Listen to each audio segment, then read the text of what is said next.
En la clase de hoy vamos a iniciar este segundo corte con la temática de estadística inferencial.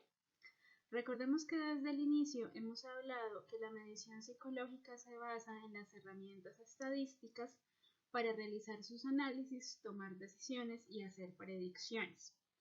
Dentro de esto encontramos que la estadística se divide en dos grandes áreas, que son la estadística descriptiva y la estadística inferencial.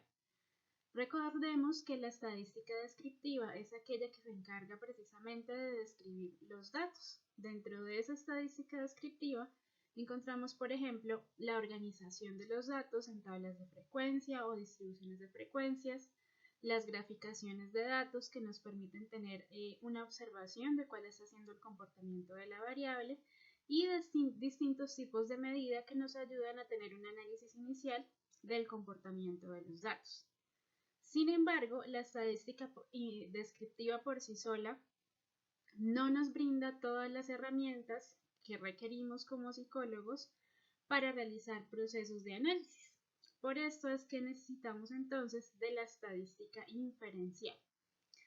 La estadística inferencial entonces se va a encargar de alguna serie de procesos de análisis, procesos estadísticos obviamente, que nos van a permitir a nosotros tener un análisis mucho más profundo de una serie de datos que recojamos, bien sea en una investigación, bien sea en un proceso evaluativo, etc.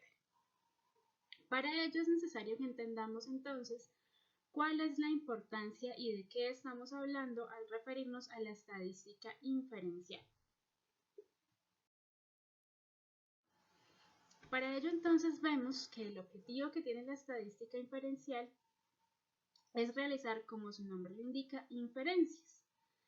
Esas inferencias se hacen con respecto a una población, pero a partir de la información o de los datos obtenidos de una muestra. Recordemos que la estadística inferencial lo que nos permite es que si yo tengo, por ejemplo, que hacer una investigación en una población de 1000 personas, pueda tomar una muestra representativa de ellos, de tal manera que solamente tenga que aplicar los instrumentos a una parte de esa población, que sería la muestra. Esto lo que nos permite es reducir tiempo y reducir costos.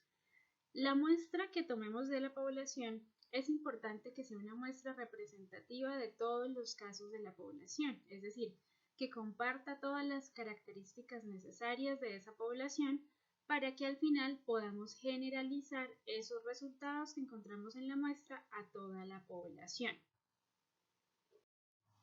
Recordemos acá que las poblaciones o una población es un conjunto de individuos, de personas, de objetos, puede ser incluso, que comparten una serie de características similares. Esa serie de características hacen que tengan algo en común, que finalmente puede ser esa variable o ese fenómeno de estudio que queremos investigar. Las poblaciones entonces se van a describir mediante medidas numéricas. En estadística, esas medidas numéricas que describen a la población se denominan parámetros.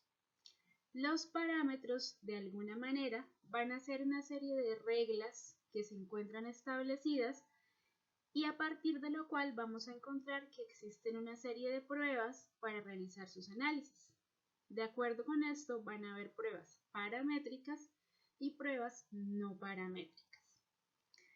Con todo esto, el objetivo de la mayoría entonces de investigaciones que se basan en procesos estadísticos va a hacer algún tipo de diferencia con respecto a uno o más parámetros de esa población. Sin embargo, vamos a ver que en algunas ocasiones existirán algunas poblaciones que no puedan ser definidas por parámetros. Allí es cuando entonces vamos a hablar de tener que aplicar pruebas no paramétricas.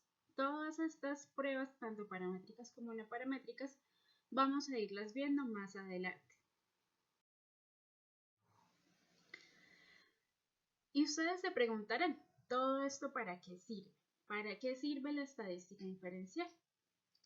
Como lo podemos ver acá, la estadística inferencial es necesaria cuando queremos hacer una afirmación sobre más elementos de los que vamos a medir. Es decir, es necesaria cuando yo quiero realizar una afirmación con respecto a toda una población, pero solamente tomando los elementos o los datos o información recogida a partir de una muestra. ¿Qué hace la estadística inferencial? Hace que ese salto, es decir, que el paso de la parte que sería la muestra al todo que sería la población, se haga de una manera controlada, es decir, con una serie de reglas, de límites, de limitaciones, que van a hacer que controlemos realmente que las afirmaciones que estamos haciendo con respecto a la población sean las adecuadas y que no estemos realizando alguna conclusión errónea. Sin embargo, acá debemos hacer una salvedad, y es que nunca se nos va a ofrecer una seguridad absoluta de nada, sino que es una respuesta más bien probabilística, es decir, existe un nivel de probabilidad de que esa conclusión que estamos generalizando sea la correcta. Dentro de eso vamos a ver que, por ejemplo, desde la estadística se establecen una serie de hipótesis y que esas hipótesis pueden comprobarse o pueden refutarse. Dentro de esa comprobación vamos a ver que existen ciertas pruebas que nos van a decir qué tan probable es que esa hipótesis que hicimos sea adecuada para esa población o para el comportamiento de esa variable. Dentro de todo esto, es importante entender que la estadística finalmente no es la que toma las decisiones. La estadística nos ofrece las herramientas, los elementos, nos permite obtener los datos, pero es el investigador o el evaluador el que finalmente va a decidir, va a hacer un análisis, va a hacer una interpretación, va a dar una conclusión. Dentro de eso es importante que recordemos que de nada nos sirve sacar un puntaje, de nada nos sirve, por ejemplo, decir que la media de edades de una población sea de 15 años, cuando ese dato no nos está sirviendo para nada. Ese valor de interpretación y de análisis lo da la persona que está haciendo la investigación o que está evaluando. Dentro de la estadística inferencial vamos a encontrar que en muchas ocasiones se nos da un punto de referencia que denominan distribución normal. Esta distribución normal suele ser básicamente un criterio con el que puede compararse algo. Por lo tanto, vamos a estar escuchando muchas veces este término de distribución normal o de curva normal. Y además de eso, vamos a ver un tipo de puntuación estandarizada que son las puntuaciones Z. ¿Qué pasa con las puntuaciones estandarizadas? La puntuación estandarizada nos va a permitir a nosotros comparar, por ejemplo, los datos de dos poblaciones diferentes, de dos individuos diferentes incluso. Entonces, vamos a ver esto a continuación. De esta manera encontramos que muchos fenómenos que existen dentro del campo de la salud y dentro de las ciencias sociales se distribuyen de una forma normal. ¿Qué significa eso? Que si se toma al azar un número de casos, de ejemplos, de datos, vamos a encontrar que esos datos van a constituir un polígono de frecuencias que de alguna manera nos va a dar paso a una curva normal. Ustedes pueden que hayan escuchado ese término de curva normal como campana de Gauss. Esa curva normal, cuando hablamos de curva normal y de campana de Gauss, estamos hablando exactamente de lo mismo. Lo que hace esa curva normal es que nos describe la frecuencia del comportamiento que está teniendo una variable continua. Y a partir de ahí, de esa distribución normal, se basa el análisis estadístico inferencial, puesto que a partir de esa distribución normal es que vamos a poder obtener muchas inferencias estadísticas. Tenemos entonces, como podemos ver acá, que la distribución normal es una curva que se encuentra dentro de un plano cartesiano. Esa curva, que ustedes pueden conocer más fácilmente como campana de Gauss, tiene una serie de características. Lo primero que podemos observar, obviamente, es que la gráfica de la distribución normal tiene la forma de una campana. Por ese motivo es conocida como la campana de Gauss y va a tener una serie de características. Lo primero que vamos a encontrar es que tiene una distribución simétrica. ¿Cómo podemos ver esto? Imaginémonos que tenemos esa curva que estamos viendo en pantalla en un papel y que doblamos ese papel exactamente por la mitad de la curva. Al hacer eso vamos a darnos cuenta que los dos límites o los dos bordes de la curva van a coincidir exactamente. ¿Qué quiere decir esto? Que si yo parto por la mitad, si yo divido por la mitad de esa curva, sus dos lados, tanto el derecho como el izquierdo, van a ser exactamente iguales. A eso se hace referencia con que su distribución sea simétrica. Luego tenemos una característica y es que la curva es asintótica, es decir, los extremos de la curva, es decir, las colitas que quedan al final de la curva, nunca van a llegar a tocar el eje horizontal o el eje X, como ustedes lo quieran llamar. Nunca lo van a tocar, sino que siempre van a pasar exactamente por encima de ese eje. Y esto se da porque los valores o sus valores van a tender al infinito. Si nosotros vemos en el centro de la curva, vamos a encontrar que exactamente en la mitad de esa curva normal se encuentran ubicadas o distribuidas la media, la mediana y la moda. ¿Qué quiere decir esto? Que en una distribución normal, la media, la mediana y la moda tienen un valor igual.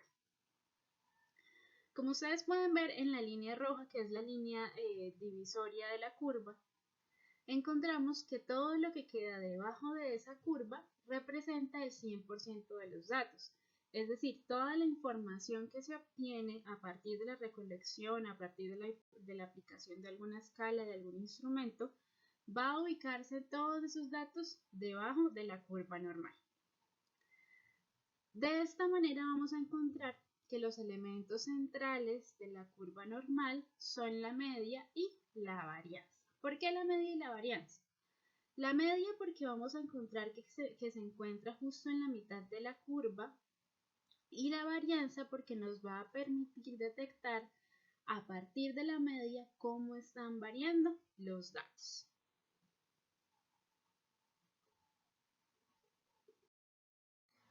De esta manera encontramos entonces que la curva normal es una distribución que sigue un modelo matemático y que ese modelo matemático permite determinar la probabilidad en que ocurra algún valor o los distintos valores de una variable. La distribución normal finalmente lo que hace es describir los datos y ver o analizar cómo se están agrupando esos datos en torno a un valor central, que ese valor central suele ser la media. Todos aquellos procesos en el que solo existan causas aleatorias de variación van a seguir una ley de distribución normal. La representación gráfica de la distribución normal va a ser la curva o campana de Gauss que acabamos de ver en la anterior diapositiva.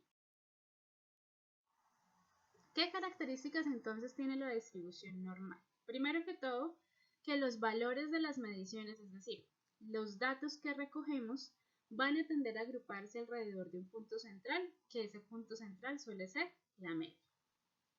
La representación de los datos va a ser simétrica a ambos lados de la media. Eso es lo que vimos ahorita. Es simétrica porque a ambos lados, si yo divido por la mitad la curva normal, ambos lados van a ser exactamente iguales. Y alrededor de eso vamos a encontrar que las desviaciones estándar quedan situadas a igual distancia una de la otra. Es decir, si yo tengo la media, voy a tener que a una desviación estándar a la derecha y a una desviación estándar hacia la izquierda, voy a tener la misma cantidad de los valores. De acuerdo con esto, la proporción de mediciones situada entre la media y las desviaciones es una constante en la que a más o menos una desviación estándar tendríamos el 68% de los datos, a más o menos dos desviaciones estándar el 95% de los datos y a más o menos tres desviaciones estándar el 99.7% de los datos. Eso ya lo vamos a ver ahorita otra vez dentro de la gráfica.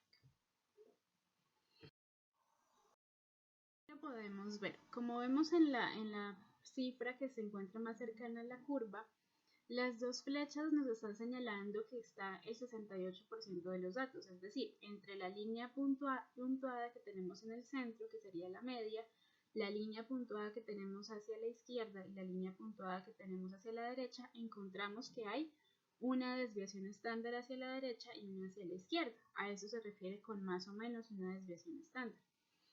Alrededor entonces de esos dos puntos encontramos que se ubica el 68% de los datos. Luego seguimos o pasamos a la siguiente línea puntuada y encontramos que está el 95% de los datos, y si vemos entre los puntos más extremos tendríamos el 99.7% de los datos. ¿Por qué no hablamos de un 100% de los datos? Porque recuerden que decíamos que la curva normal es asintótica, es decir, siempre va a tender hacia el infinito. Por eso no hablamos de un 100%, porque estamos hablando que los datos van a tender hacia el infinito. De esta manera damos paso entonces a algo que se denominan puntuaciones estandarizadas. Puntuaciones estandarizadas tenemos varias. La que vamos a ver en estos momentos es solo una, que es la más sencilla de calcular. Las demás las vamos a ir viendo en lo que queda del semestre y las vamos a ver en su análisis por medio del SPSS. ¿Qué pasa con las puntuaciones estandarizadas? Entonces, una vez se ha determinado esa distribución, es decir, esa distribución normal, tenemos el cálculo de la media y de la desviación estándar. A partir de esos datos, nosotros como evaluadores o investigadores podemos hacer alguna serie de comparaciones entre diferentes casos o entre diferentes sujetos de esos que constituyen la distribución. Pero hay algo que ocurre acá, y es que esa comparación no va a ser posible hacerla con otras distribuciones, a menos que se trate de la misma escala de medición, tengan la misma media y la misma desviación estándar. Es como si yo quisiera comparar dos muestras diferentes. Podría hacerlo de manera sencilla si ambas muestras tienen la misma media y la misma desviación estándar. Sin embargo, vamos a encontrar que eso no suele suceder. Entonces, si yo quiero comparar dos muestras diferentes o dos conjuntos de puntuaciones diferentes, para ello me van a servir las puntuaciones estandarizadas. ¿Cómo comparar entonces la calificación obtenida por un alumno, por ejemplo, en un examen de matemática con la que obtuvo en el examen de historia? Para eso hay que establecer una medida común, y es allí donde interceden las puntuaciones estandarizadas. Una de las puntuaciones estandarizadas más sencillas de sacar o de calcular es la puntuación Z. La puntuación Z nos va a expresar cuál es la distancia que existe entre un individuo a comparación de su grupo poblacional, es decir, a comparación de la población a la que pertenece.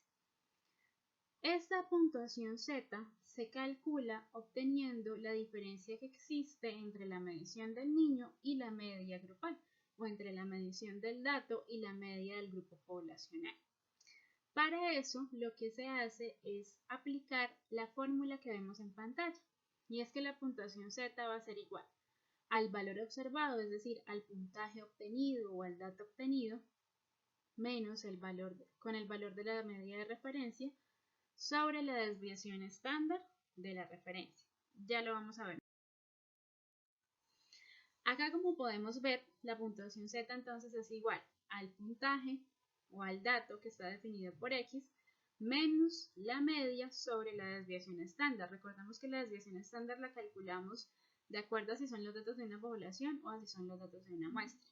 Entonces supongamos que ya nosotros tenemos calculada cuál es la media, cuál es la desviación, y solamente lo que tendríamos que hacer en este caso es reemplazar dentro de la fórmula. Vamos a ver un ejemplo. Se realiza un análisis del desempeño de un estudiante con respecto a su grupo. De acuerdo con eso se tienen los siguientes valores. Tiene 3 materias que son psicología, matemáticas e historia. En psicología obtuvo 68 puntos, en matemáticas 77 y en historia 83. Les pregunto, ¿en cuál de esas 3 materias le fue mejor? Tómense un momento para responder. Muy probablemente la respuesta que ustedes tengan es que le fue mejor en el examen de historia. Sin embargo, cuando comparamos esos puntajes con el promedio del grupo, vamos a darnos cuenta que la cosa es un poco diferente. El promedio del grupo en el examen de psicología es de 65 puntos, en el examen de matemáticas es de 77 y en el examen de historia es de 89. Esa sería la media y la desviación estándar sería para el de psicología 6, para el de matemáticas 9 y para el de historia 8. Si ustedes reemplazan en la fórmula, es decir, Z sería igual al puntaje obtenido por el estudiante en la prueba menos la media sobre la desviación estándar. Es decir, si queremos calcular la puntuación estandarizada de psicología, sería 68 menos 65 sobre 6. Esto nos va a dar un puntaje. Vamos a hacer lo mismo con las demás materias. Entonces, para la puntuación Z de matemáticas tenemos que poner el puntaje, que es 77, menos la media, que sería 77, sobre la desviación estándar, que sería 9. Y de la misma manera con el de historia. Eso nos debe dar este resultado. Y es que la puntuación Z para el examen de psicología es de 0,50, para el de historia es de 0,0 y para el de matemáticas es 0,0 y para el de historia es menos 0,75. ¿Qué nos está indicando esto?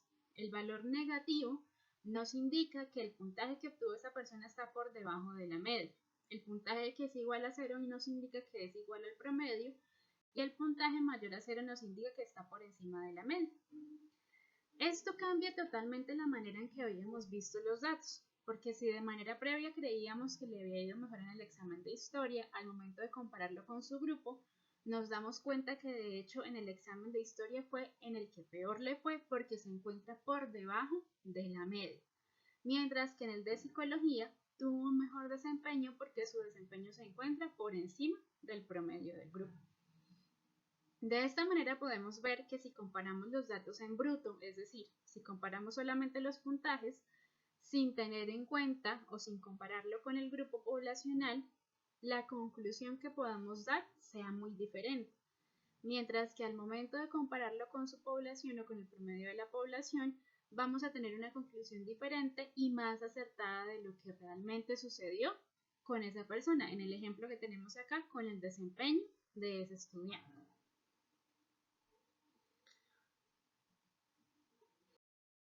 Ahora bien, alguno de ustedes puede preguntarse, ¿y qué pasa si los datos no toman esa forma de la curva normal? ¿Puede suceder eso o siempre van a tener que estar en la forma de la curva normal? Pues resulta que van a existir algunos casos en los que los datos no tomen exactamente la forma de la curva normal. En ese caso vamos a hablar de dos procesos que son el proceso de asimetría y de kurtosis, que vamos a ver a continuación. Entonces, la asimetría y la kurtosis son dos tipos de medida. Son alguna medida que nos va a permitir un número resumen que nos indica la morfología de la distribución de los datos.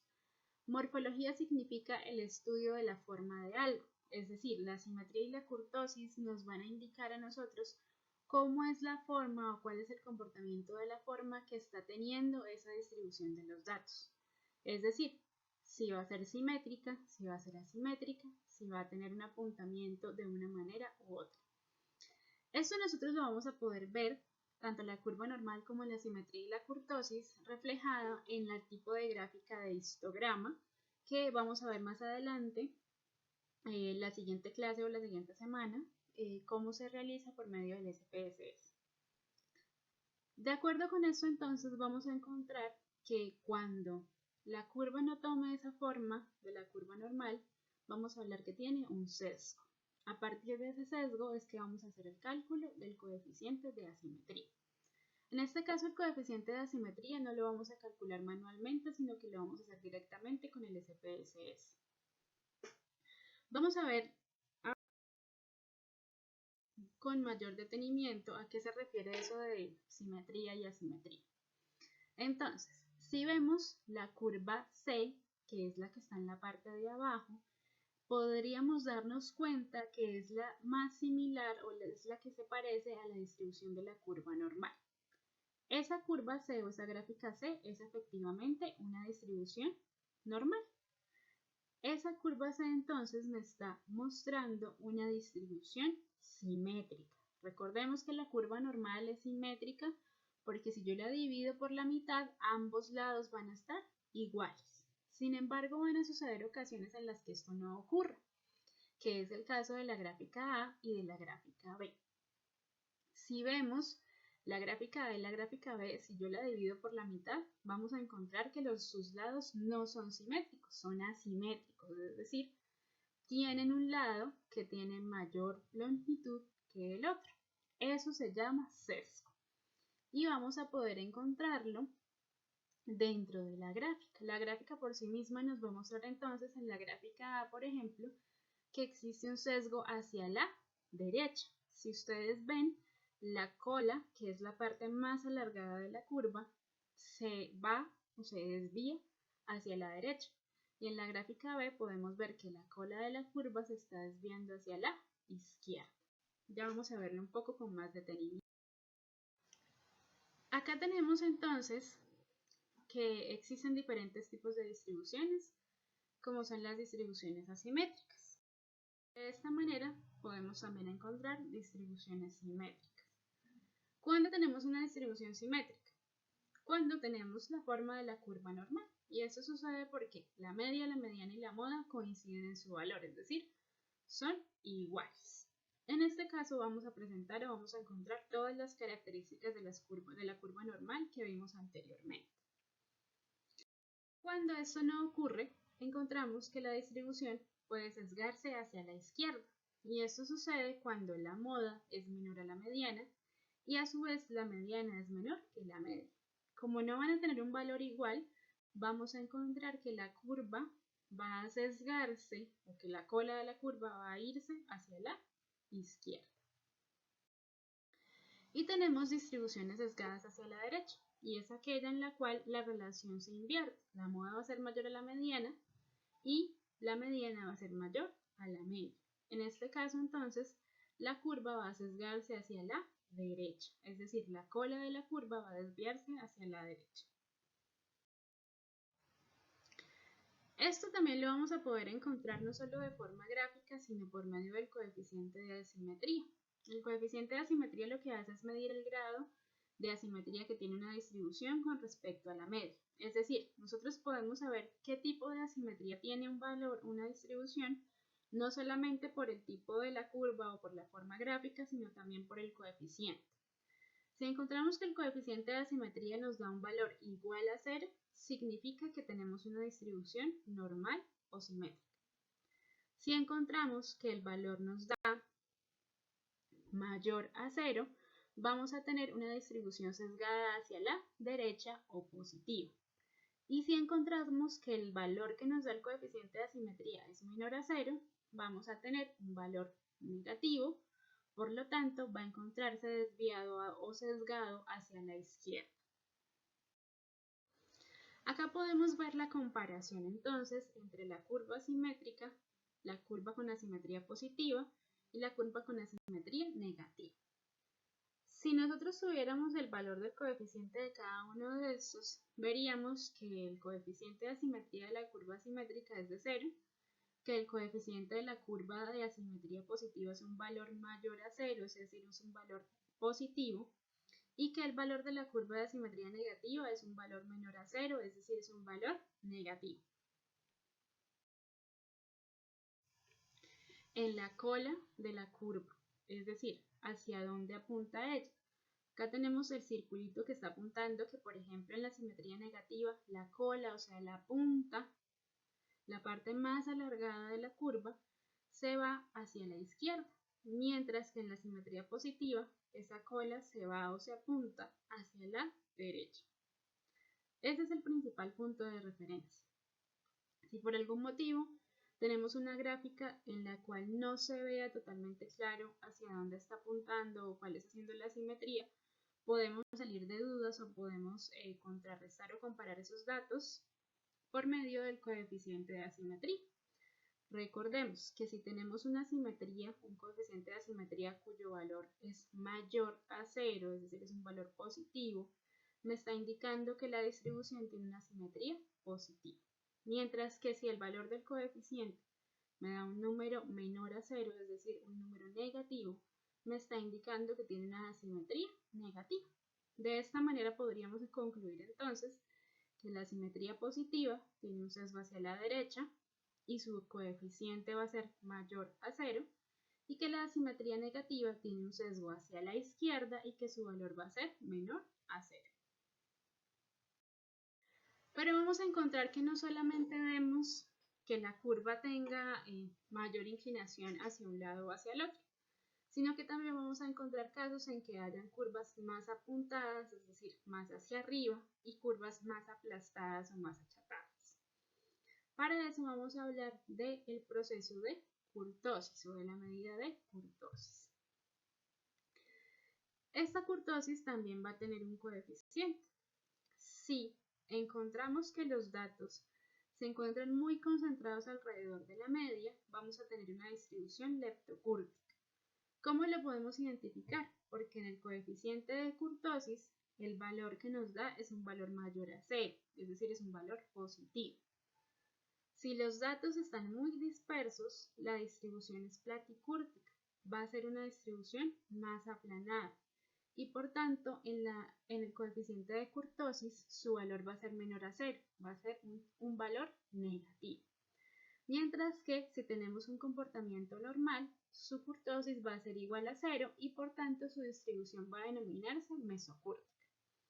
Es decir, dentro de la kurtosis vamos a poder tener tres tipos. Tenemos una curva leptocúrtica, una curva platicúrtica y una curva mesocúrtica. Ya las vamos a ver de manera gráfica para identificarlas. Vemos acá entonces en la primera gráfica de la parte de arriba que está en azul, la curva leptocúrtica. Podemos ver que su forma es mucho más alta, mucho más alargada en comparación de las demás. Vemos en la mitad en negro la curva mesocúrtica, que es aquella que toma la forma de la curva normal y tiene de alguna manera una tendencia a un punto medio. Y tenemos finalmente la curva amarilla, que es la curva platicúrtica. Esa curva, si la vemos en comparación a los demás, es muchísimo más aplanada o más aplastada. Si vemos en la parte de abajo, están las tres curvas en la misma gráfica comparadas. Entonces podemos ver cómo, efectivamente, acá la curva leptocúrtica es muchísimo más apuntada, la mesocúrtica tiene una altura media y la platicúrtica es mucho más aplanada. Recordemos acá entonces que si dentro de la gráfica del histograma no podemos identificar muy bien si está aplanada o si no, podemos comparar o podemos salir de dudas de cuál es el tipo de kurtosis que está teniendo la distribución por medio del coeficiente de kurtosis. Si ese coeficiente de kurtosis es mayor a 0, nos indica un número positivo, por tanto la curva es más apuntada, es decir, es leptocúrtica. Si el valor de la kurtosis es igual a 0, nos está indicando el comportamiento de una curva normal y por lo tanto es mesocúrtica. Y si el valor que nos da la kurtosis es menor a 0, nos va a estar indicando un valor negativo y por lo tanto la curva va a ser más aplanada, más achatada y va a denominarse platicúrtica. Como pudimos ver, existen entonces estos dos conceptos de asimetría y kurtosis que nos van a marcar una diferencia con respecto a lo que veíamos en la curva normal. Puede ser que al principio nos enredemos con todo este tema de si es leptocúrtica o platicúrtica, pero realmente vamos a ver que es muy sencillo. Simplemente debemos identificar el coeficiente y verlo reflejado en la gráfica. Si tienen alguna pregunta, pueden participar dentro del foro que se va a realizar con las dudas que tengan para que estas puedan ser resueltas. Les repito, lo que vimos ahorita fue la parte teórica de este asunto y la vamos a ver ya de manera más práctica más adelante con el SPSS.